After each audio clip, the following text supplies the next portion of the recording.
Salut les amis. Aujourd'hui, nouvelle vidéo sur le rechargement balle sphérique. Puisque YouTube m'avait supprimé, il y a déjà longtemps, la vidéo où je vous montrais comment la recharger. Alors, je vais essayer de la faire différemment cette fois, en espérant que vous puissiez la voir et qu'il ne la supprime pas. Donc, avant de vous montrer comment je la monte, parce qu'on va passer sur la version pratique de mon petit atelier à côté, je vous explique un truc qui a une grande importance. Par exemple, dans une cartouche à grenaille, vous avez bien sûr un godet, comme je vous montre ici, avec plein de grenailles à l'intérieur. Maintenant, qu'est-ce qui se passe au niveau de l'empilage des plombs? Tous les plombs sont empilés de cette façon-là, dans votre cartouche à grenaille. Quand vous allez appliquer une force par-dessous, donc la combustion de la poudre, bien sûr, qui va réchauffer l'air et bien sûr augmenter le volume, et ça va créer une force. Forcément qu'avec des empilages comme ça, les deux plombs qui sont là, ils vont avoir envie de partir sur l'extérieur, et celui qui est au-dessus va vouloir s'insérer entre les deux. Ça, c'est un gros problème dans les rechargements que nous faisons en cartouche à grenaille, puisque ça engendre dans une cartouche, bon je ne l'ai pas remplie, je n'ai pas fait tous les petits ronds là, mais comme votre godet sur une cartouche à bourre, à jupe, va être rempli, vous allez avoir une énorme force latérale. Cette énorme force latérale, en fait, eh ben, le caoutchouc, enfin le plastique, pardon, de la bourre, va frotter dans le canon. Ça va engendrer un très gros frottement, puisque, vous allez comprendre pourquoi, parce que par exemple, sur une cartouche de calibre 12, si vous avez une pression, par exemple, je ne sais pas si on va le voir, je vais le mettre ici, de 750 bars dans votre cartouche. 750 bars dans votre cartouche. Donc la formule, c'est pas compliqué, c'est la force, elle est égale à la pression multipliée par la surface. Il suffit de prendre les bonnes unités. Moi, je voulais calculer en bars. Ça fait, avec une cartouche dans un calibre 12, à 750 bars de pression, donc une cartouche ordinaire, on va dire, hein, vous tombez avec une force de 2000,33 kg. 2 tonnes, plus de 2 tonnes de poussée sur le bas d'une bourre.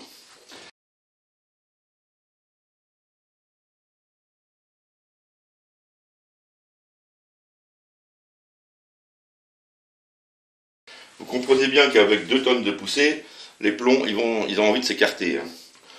Et ils vont s'écraser les uns contre les autres. Donc dans les cartouches qu'on fait, et que je vous ai montré régulièrement, pourquoi on met du buffer? C'est à cause de ça.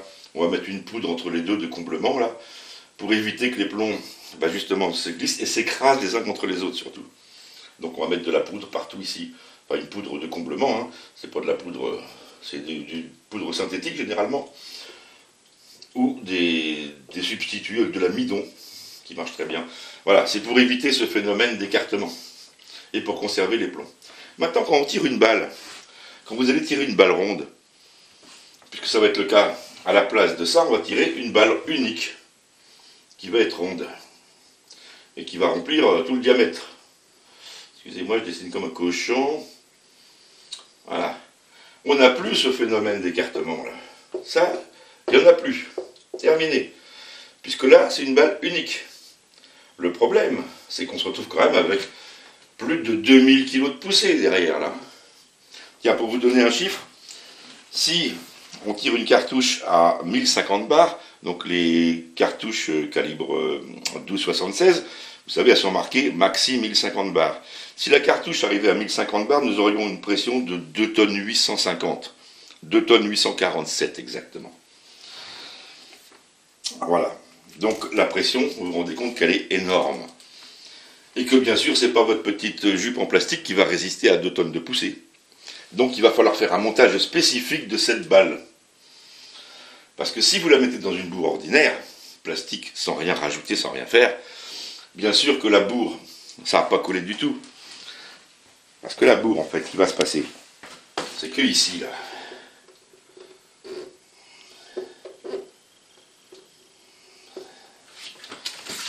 la bourre en plastique, si vous lui appliquez 2 tonnes dessous, là, elle va complètement se déformer, bien sûr, elle va se plaquer comme ça contre la balle, L'amortisseur qui est en dessous va être complètement écrasé. La couvette qui fait l'étanchéité, la jupe en fait, va complètement se plaquer aussi ici. Voilà. Bon, c'est très mal dessiné, hein, mais vous comprenez bien le problème qui va se passer. Il va falloir quelque chose de très dur dessous. Mais si on met quelque chose de très dur dessous, avec 2 tonnes de poussée, le problème c'est que votre balle, ici, elle va avoir un plat. Et si vous avez un plat sur votre balle elle est plus précise. Voilà. Il faut conserver sa sphéricité, absolument. Alors il y a un moyen pour ça, et je vais vous le montrer. Mais je voulais vous expliquer avant ce phénomène, parce que ça engendre bien sûr un autre phénomène. À partir du moment où vous tirez de la grenaille, et qu'il y a beaucoup de frottement dans le canon, la charge, elle résiste à l'avancement. Et comme elle résiste, ça va faire monter la pression. Et comme ça fait monter la pression, même exagérément, on est obligé de mettre une dose de poudre bien précise, qui va être inférieure à une dose pour balle. Puisque dans le cas d'une balle, vous n'avez pas cette force latérale, donc, je veux dire que la bourre et la balle coulissent relativement librement dans le canon, et vous n'aurez pas assez de frottement, donc vous n'aurez pas assez de résistance, ce qui veut dire pas assez de résistance, pas assez de pression, pas assez de pression, pas de vitesse. Donc les chargements pour des balles, quelles que soient les balles, sont des chargements bien plus, pas puissants, mais avec une quantité de poudre bien plus importante que pour des chargements grenaille. C'est totalement différent. Il ne faut pas confondre, il y a un très gros écart entre les deux, c'est pas pour ça que vous aurez une grosse pression. Sachez que la plupart des balles, ça tourne à 700 bars. Alors qu'on peut monter bien plus avec des cartouches à grenaille. Mais rien qu'avec 700 bars. Par exemple, Sauvestre m'avait dit que leur 1276 Magnum ne dépassait pas 800 bars. Nous sommes sur 3 grammes de A0 quand même, hein, je vous précise. Et que la balle elle fait dans les 4000 joules. Donc c'est hyper violent, ça marche à 580 mètres secondes une Sauvestre Magnum. Et 4000 joules c'est énorme. Hein. Donc n'ayez pas peur des pressions avec les balles, on peut monter assez haut en charge. Maintenant, bien sûr, il faut un chronie pour pouvoir mesurer les vitesses. Bon, on arrive facilement à faire des balles sphériques à 3800 joules. Hein. Et le gros avantage, ça, je vous mettrai le lien dans la description de la vidéo, parce que j'avais fait un calcul justement, et je l'avais comparé à une Brenneck, et à 100 mètres, on a 400 joules de plus avec une balle sphérique. Tout simplement à cause de l'aérodynamique. On a un tir beaucoup plus tendu, et c'est une balle qui est excellente, et très précise, sûrement la meilleure qui puisse exister pour un calibre 12. En plus, c'est une balle qui vaut pas cher.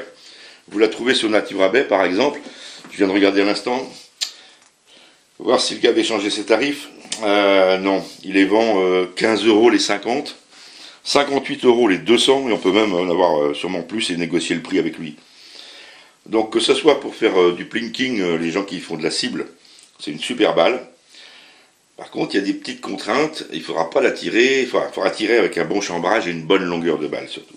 Donc le diamètre, c'est une balle qui est créée avec le moule Pedersoli, et elle fait 0,675 pouces de diamètre. Elle fait 17,2 mm, pour un poids d'environ 29 grammes. Voilà, donc c'est une balle sous-calibrée que vous allez pouvoir utiliser quasiment avec toutes les bourres traditionnelles. Style bourre de chez Decathlon dans les 28 grammes, T28 par exemple. La bourre correspondra, je vais vous le montrer d'ailleurs. Ou Z2M15 qui sont des bourres de chez BP qui vont aller très bien pour ce montage là. Maintenant on passe à la pratique. Nous avons vu que le diamètre de cette balle fait 17,20 mm. Bon, en considérant que la majorité des armes de canon font 18,4, vous voyez que la balle, cette fameuse balle là, elle est sous-calibrée. Et il faut qu'elle soit sous-calibrée. C'est obligatoire, on ne peut pas la tirer en non sous-calibré. Alors elle existe peut-être en plus grosse, hein, mais le problème c'est qu'elle n'a aucun organe de sécurité au moment où elle passe dans les chocs. Regardez par exemple une Brenneck, regardez toutes les petites nervures qu'elle a là autour. Les nervures elles ne sont pas faites pour rien, elles sont faites pour s'écraser, parce que ça c'est une balle Celle-ci encore c'est un mauvais exemple parce que c'est une sous-calibrée. Mais dans la version normale, c'est exactement la même. Et encore je sais même pas si elle est sous-calibrée. Enfin je sais plus. Ces petites ailettes là, elles sont prévues pour s'écraser au moment du passage du choc. Pour pas justement dilater le bout du canon. Celle-ci pareil. Les nervures ne sont pas là pour tourner. Hein. Ça marche pas, c'est faux. Hein. C'est juste pour s'écraser. Ici, vous avez une galantie. Galantie non sous-calibrée. Non sous-calibrée, c'est-à-dire dimension normale du canon. Vous voyez qu'elle a une petite bague ici et une petite bague ici. C'est tout. Ça va s'écraser très facilement au niveau du passage du choc. Et elle est prévue pour passer dans les chocs. Même les foules. Toutes les balles sont prévues pour passer dans les foules. Dites-le vous. Bien, c'est une obligation. Et c'est la CCI qui gère ça. Et les constructeurs ont obligation de faire des balles qui puissent passer dans les full chocs. Et heureusement que c'est le cas, parce qu'autrement il y aurait énormément de fusils qui éclateraient, hein, je vous le dis tout de suite. Vous avez la même que la Galandy, mais vous l'avez en sous-calibré celle-ci. Donc celle-ci, vous voyez, elle est montée avec des pétales. Alors la balle est plus légère, c'est la même balle. Hein. C'est la même balle, mais vous voyez, elle est sous-calibrée, elle est un petit peu plus petite en diamètre. Et là, quand ça passe dans le choc, c'est le plastique qui s'écrase, et non la balle. Ici, vous avez par exemple une Brenneck, bah tiens, qui est non sous-calibrée, donc diamètre normal, c'est une Fob émeraude. Vous voyez que, voilà, elle a des petites ailettes tout le tour, et elle est montée au diamètre du canon, celle-ci, attention. Hein. C'est le plomb qui va s'écraser au moment du choc, au moment du passage dans le choc. Alors, il est conseillé de ne pas tirer full choc, bien sûr, parce que c'est quand même des contraintes pour un fusil de passer des balles qui sont à 18,4 dans un full. Hein. Donc allez, jusqu'au demi c'est pas mal, au quart, demi. D'ailleurs on a même des fois des meilleurs résultats en choquant un peu. Maintenant il y a des fusils, les anciens fusils où les chocs sont non adaptables, on est bien obligé de tirer. Donc c'est pas un problème, ça passe, hein, pas de souci. Par contre ça passe pas, c'est pas prévu pour passer ça. Il faut absolument que le diamètre fasse moins. Il va falloir la mettre dans un container. Alors, je prends l'exemple des T28 qui n'est pas un bon exemple pour moi. Donc une T28 de chez Decathlon démontée, parce que beaucoup font du plinking avec ça, ils mettent des diabolos dedans, ils mettent tout un tas de trucs. Bon déjà ça fait des cartouches peu rapides, parce que aussi bien au plomb elles sont données pour 400 mètres secondes environ, mais quand on les tire à balle elles sont beaucoup moins rapides, forcément par rapport au phénomène que je vous expliquais tout à l'heure. En plus, bon ça rentre dedans, il n'y a pas de problème. Voici par exemple une bourre de la T28, donc une bourre spécifique de chez Decathlon d'ailleurs, de chez Soloniac, pardon. Si on met la balle dedans, vous voyez, hop, ça rentre sans forcer, et ça va rentrer en forçant légèrement dedans, mais parfaitement. Comme vous avez 1 gramme de moins sur cette balle que le poids du plomb qu'il y a dedans, parce qu'elle fait que 27 et l'autre fait 28, il n'y a aucun problème pour tirer ce poids-là, avec cette charge-là. Mais vous aurez manque de rapidité, puisque par rapport au phénomène que je vous expliquais tout à l'heure. Il faudrait remonter les charges. Ça marche. Maintenant, c'est pareil, hein, la bourre ne va pas résister aux 2 tonnes de poussée, ça va tout se détruire. Vous n'aurez pas de bon tir avec ce système-là. Alors déjà, les billes que vous allez recevoir, généralement, elles ne sont pas ébavurées, donc il faudra les abavurer quand même. Hein. Voilà.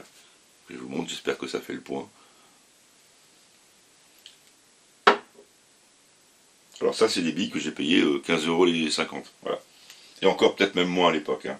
Peut-être dans les 10, 12 même, 12 je pense. Enfin bon, maintenant tout augmente. Maintenant, je vous conseille de les faire dans des douilles neuves. Donc vous allez prendre des douilles neuves, bon là j'en ai, mais bon, c'est pas la peine que je vous montre. Ce qui est intéressant, c'est par exemple de prendre, alors vous pouvez prendre ce que vous voulez, à partir du moment où le conteneur n'est pas trop épais, que ce ne soit pas un conteneur acier, que ce soit un conteneur plomb, taille normale, basique, le plus simple, vous allez récupérer que le conteneur, pas le reste. Donc par exemple là j'ai pris une BP, une Z2M 15 ou 18 d'ailleurs on s'en fout, et j'ai coupé l'amortisseur que voici, je l'ai coupé. Donc maintenant là on a un fond plat, ok. Ça de toute façon ça sert à rien, ça s'écrabouille, c'est comme je vous ai expliqué tout à l'heure, quand vous allez mettre votre bille, et ben le fond du container, là, il va complètement se replier sur la bille, forcément avec 2 tonnes de poussée, ça va pas marcher. Donc déjà, on va choisir la poudre. On va mettre une couvette, par exemple ça. Ça, c'est un plastique épais, solide. Et puis ensuite, on va monter, on va mettre une charge bien sûr de poudre, ça sera à définir. Et ensuite, vous allez vous rendre compte que quand la bille sera montée, ben vous avez une cartouche très courte, hyper courte. Vous pouvez la tirer en 12,65, d'ailleurs ça pose aucun problème. Et vu la pression, ça pose aussi aucun problème de la tirer en 12,65. Ça serait même un très bon choix de la tirer dans un 12,65. Je vais vous expliquer après pourquoi. Ensuite, vous avez plusieurs possibilités pour rehausser et renforcer le dessous. Alors, on peut mettre par exemple une couvette sur la poudre. Puis ensuite, on va passer sur, par exemple, de la bourre liège pour faire de la hauteur. Et puis, si vous avez un 76 ou plus, eh ben, il faudra peut-être en mettre 2 et même voire 3. Voilà. Parce qu'en fait, il faut que la balle elle soit en haut de la cartouche. Pourquoi? Parce que, ça, je vais vous faire un petit dessin, ce sera plus simple. Parce que c'était le problème que j'avais, moi, avec mon 1289, mon Baïkal en 1289. Bon, le Baïkal n'est pas un fusil pour tirer à balle, il n'est pas vraiment génial pour tirer à balle, il y a d'autres fusils qui sont bien mieux que ça. Fusil typé grenaille, mais qui ont beaucoup plus de précision. Le souci qui se passe, c'est que, moi je l'ai en 1289, et grosso modo, vous avez la chambre de votre fusil. Et au moment du raccordement avec le canon, vous avez un cône de rétrécissement. Voilà. Et normalement, quand vous mettez une 89, eh ben, elle va arriver, on va dire, à peu près ici. Voilà votre cartouche. Et quand vous allez tirer, qu'est-ce qui va se passer? Elle va se déployer, bien sûr. Comme elles sont montées généralement en fermeture étoile. Et normalement, quand ça se déploie, donc bien sûr, s'il n'y en a plus, et elle se déplie. Voilà. Et voilà. Et elle arrive à peu près juste à la limite du cône de rétrécissement. Il y a toujours 2-3 mm de sécurité. Le problème, c'est que quand je fais une balle comme ça, le problème, c'est que ma balle, moi, elle se trouve ici. Et encore, je suis généreux. Et la cartouche, elle s'arrête là. Mais le problème, c'est qu'avant qu'elle prenne le cône de rétrécissement, ici, j'ai trop de distance. J'ai trop de distance ici. Les tireurs à balles qui tirent des balles métalliques dans les carabines rayées connaissent très bien ce problème d'enfoncement de balles dans les douilles. La distance qu'il va y avoir entre l'ogive et les rayures est très importante pour la précision. Alors vous vous doutez bien qu'ici, quand il y a des centimètres qui manquent, bah, la balle ça grelotte là-dedans, c'est pas guidé pendant un certain temps. Et après, quand elle prend le cône, elle va être secouée, elle va sûrement prendre des chocs, et ben voilà, et on n'a plus la précision. Donc il faut absolument mettre en fait la balle le plus près possible du cône de raccordement. C'est-à-dire que quand vous avez un 89, et ben cette balle-là, il faut la charger dans des douilles en 89.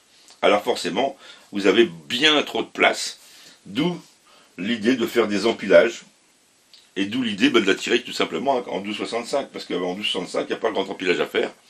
Les pressions sont sans problème pour un fusil à 900 bars, et vous allez pouvoir tirer ces balles-là avec de la précision dans un 12,65 par exemple. Maintenant, comment faire pour pas qu'elle défonce la bourre? Alors, pour pas qu'elle défonce la bourre, il y a une solution très simple, c'est de lui mettre un buffer. Alors là, c'est un buffer, c'est un mélange, hein, c'est pas la boîte d'origine, hein, parce que d'origine c'est du BPI, il n'y en avait plus. Donc ça, c'est un mélange, il y a un peu de BPI, il y a un peu de tout, il y a de la fécule de pomme de terre, et il y a aussi, bien sûr, de la farine de tapioca. Voilà.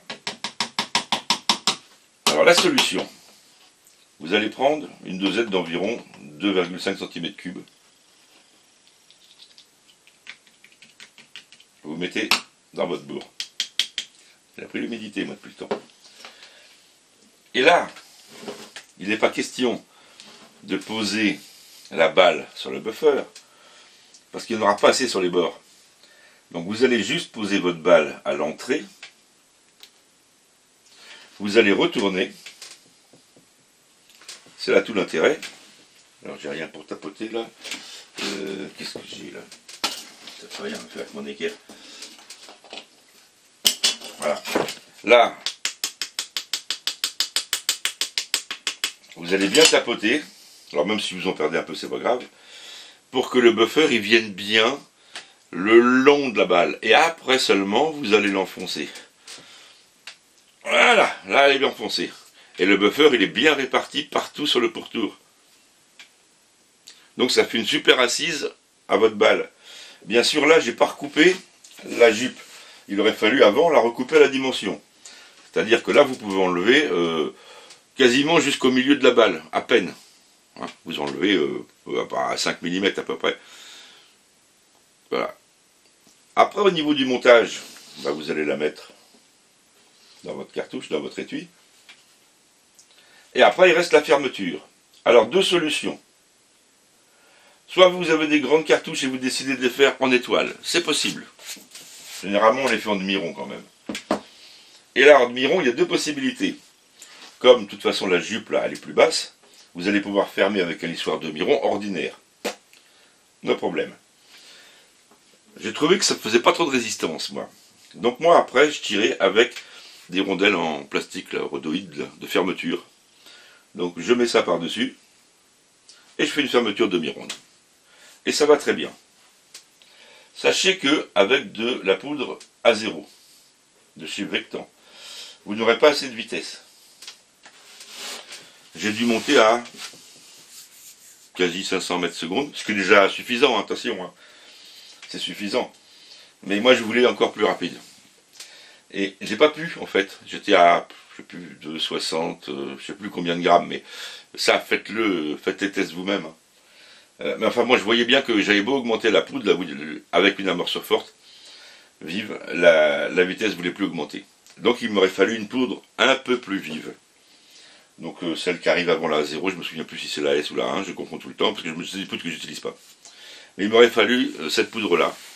Alors bien sûr après en mettant beaucoup moins, hein, parce que là c'est des poudres beaucoup plus vives.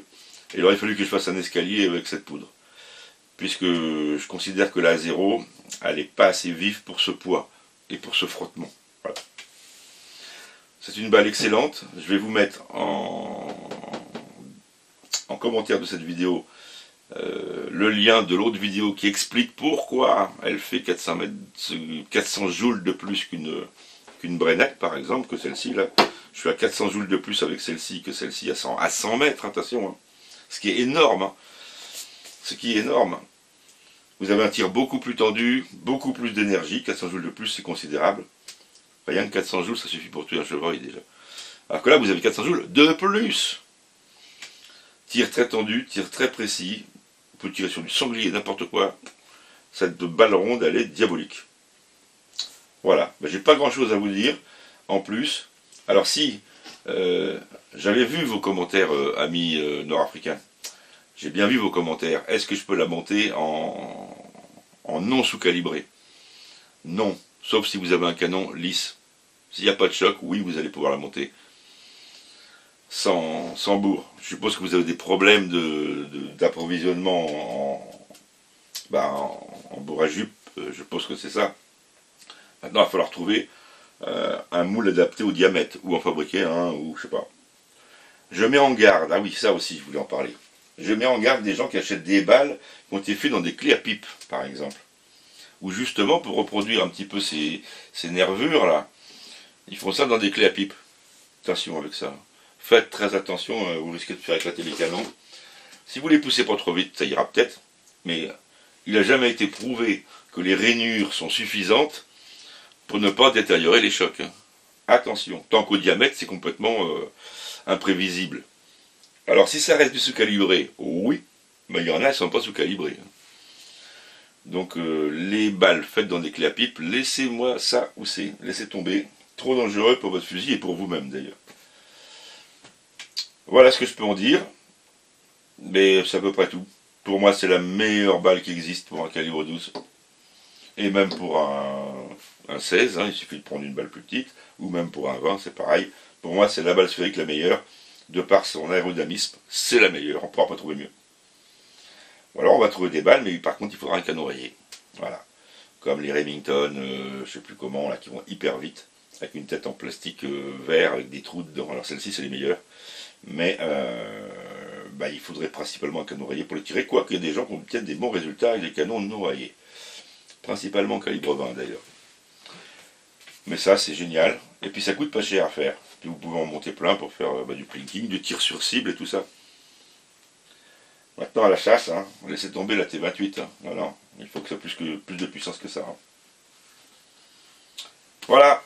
Eh bien, à plus les amis. J'espère que ça vous a plu. Si ça vous a plu, mettez un petit like, un petit pouce, mettez un commentaire, posez-moi vos questions. Il n'y a pas de souci. Et puis prochaine vidéo, ça sera encore autre chose. Voilà. À plus.